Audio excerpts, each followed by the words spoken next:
When Chris asked me to say a few things this morning, he said briefly.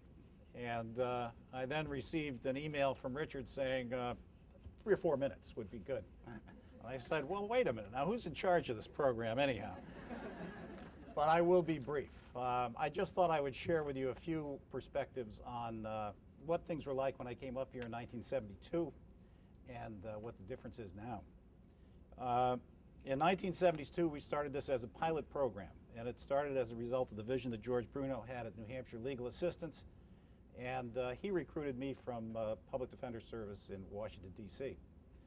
When I came to New Hampshire, the court system consisted of, in Merrimack County, both district and municipal courts, which consisted of both attorney judges and lay judges, people who were not attorneys, and the Merrimack County Superior Court. The district court in Henniker met at 7 p.m. on Friday night. The municipal court in Loudon met on Wednesdays at 7 p.m. So there was a wide variety of what I ran into coming from Washington, D.C. The Merrimack County Superior Court was in sessions for a 3-month period. You would have a fall session when a judge would be here. There would be no judge in the wintertime. There would be a judge available in the springtime for 3 months, and then no judge available in the summer. So if anything came up that needed to be dealt with on an immediate basis, the file would be sent to the Hillsborough County Superior Court, and we would get down to the Hillsborough County Superior Court to take care of it. I went from representing in Washington, D.C., people on armed robberies, sawed-off shotgun, heroin, any number of serious crimes, to some serious crimes here, but also possession of marijuana. I've forgotten about the hitchhiking cases, but I guess hitchhiking as well. Burglaries around the camps on the lake and things like that. So those things were quite a bit different. The change is significant. We've gone from 1 public defender to 117 public defenders. We've gone from 1 county to all of the counties and all of the courts. So it's a spectacular change, and really one that is a tribute to all of the quality people that we have had in this program over the years, the training programs. All of them are great lawyers.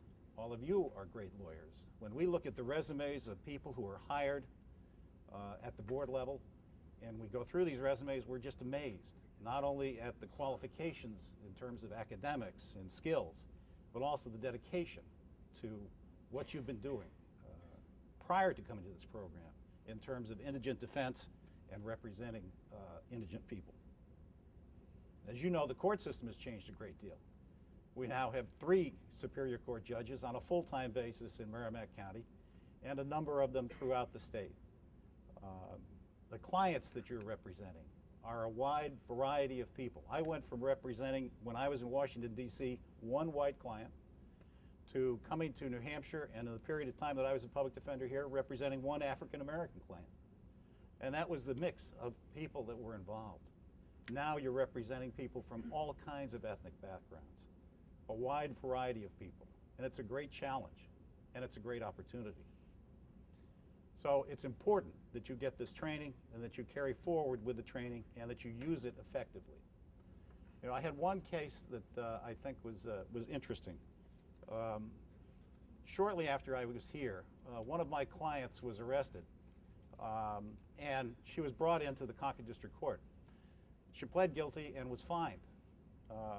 What happened was that she didn't have any money to pay the fine, so the judge put her in jail. So I went over to the court. I heard about it. I went over to the court, and I spoke to the judge, and I said, there is a United States Supreme Court case. This is the case, and I gave it to him. He said, you can't do that. That's not legal. He looked at the case and then said, do you have a case from the New Hampshire Supreme Court? I said, no, they have not dealt with the issue. Well, he wasn't going to change his position. So I ended up filing a petition for habeas corpus in the Superior Court. I subpoenaed the judge, and I subpoenaed the clerk of the court to the Superior Court. And we went down and appeared in court, and the Superior Court immediately reversed the situation.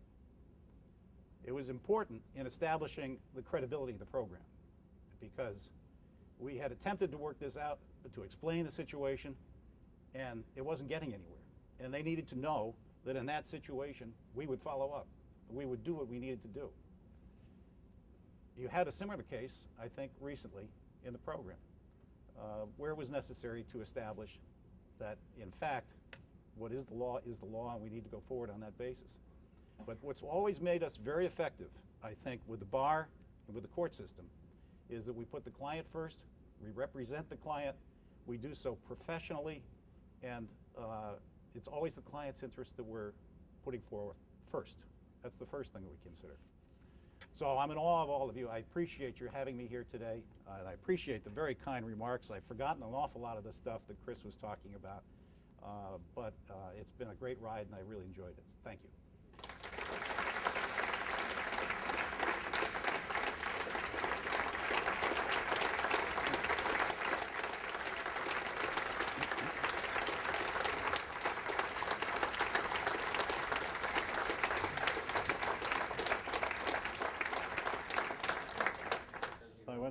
I went to Dartmouth, and I went to the University of Connecticut Law School.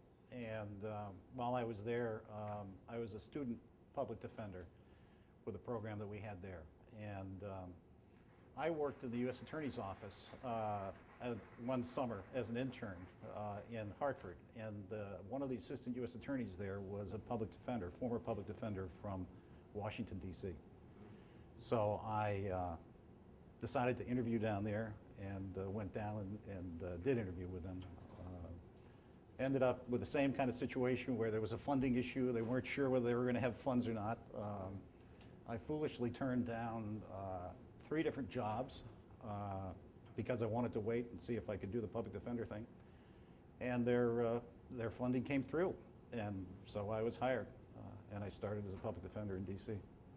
Well, the defender concept was fairly widespread, but the kinds of defender offices that existed throughout the country were a wide variety. And a lot of them, frankly, were programs that you would not want to emulate. They were situations where defenders were not familiar with their clients. They were operating on a system which overwhelmed them in terms of the number of cases they were handling. And they were not quality programs. There were a few exceptions. One of them was the Public Defender Service in Washington. And I was fortunate enough to be there and learn how to run a system and see what a system was like that was doing a good job. Yes, there are still programs that are not providing quality representation. Certainly programs that are not anywhere near the quality of the representation here in New Hampshire. So we're fortunate that we have what we have. Now my practice has been more of a general practice. I got into private practice, did real estate work, corporate work, estate planning. I obtained a Master of Laws in taxation from BU.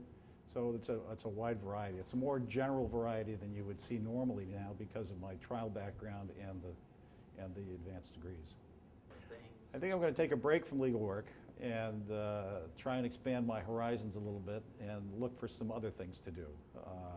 But I'll be in part, I'm going to be down near the water, so I'll be able to clam and fish and do stuff like that as well.